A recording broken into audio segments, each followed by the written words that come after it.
اتجوز بدل الست 2، منهم الفنانة فردوس عبد الحميد وله جوز أولاد، والاتنين مخرجين.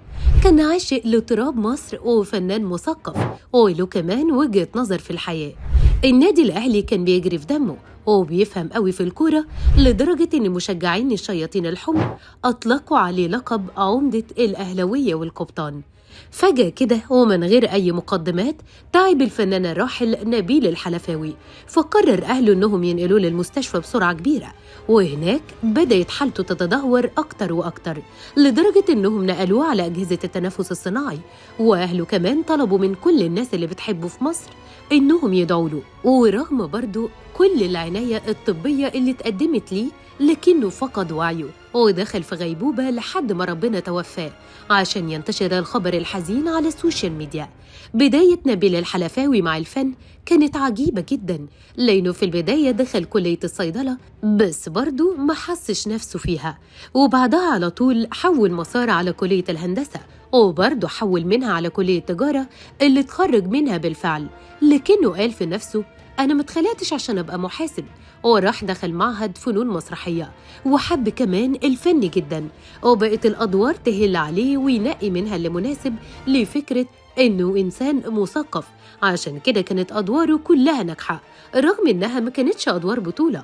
شعبية نبيل الحلفاوي عملها من خلال أدوار المميزة اللي كانت في السينما، لأنه عمل علامات زي دوره في فيلم الطريق إلى إيلات، وزي فيلم العميل رقم 13، وفيلم كمان بطل من ورق، وكان أستاذ في لعب دور ضابط الشرطة.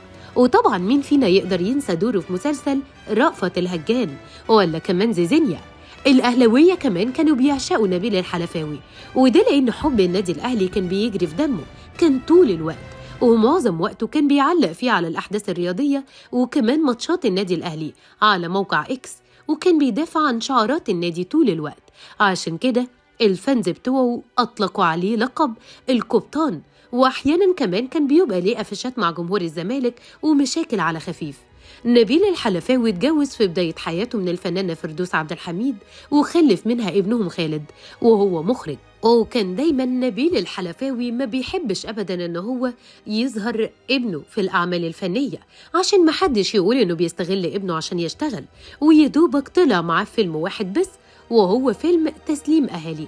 أما بقى بالنسبة لتاني جوازة للفنان الراحل نبيل الحلفاوي، كانت من سيدة من خارج الوسط الفني خالص اسمها نادية، خلف منها ابن وليد الحلفاوي اللي برضه دخل مجال الفن واشتغل مخرج. فنانين كتير قوي كانوا مشاركين في وداع الفنان الراحل نبيل الحلفاوي، زي النجم الكبير أحمد بدير، وكمان الإعلامي المعروف محمود سعد، وكمان النجم صبري فواز اللي كان باين قوي على ملامحه الحزن الشديد على رحيل القبطان، وكمان الفنان أكرم حسني، وكمان الفنانة حنان سليمان.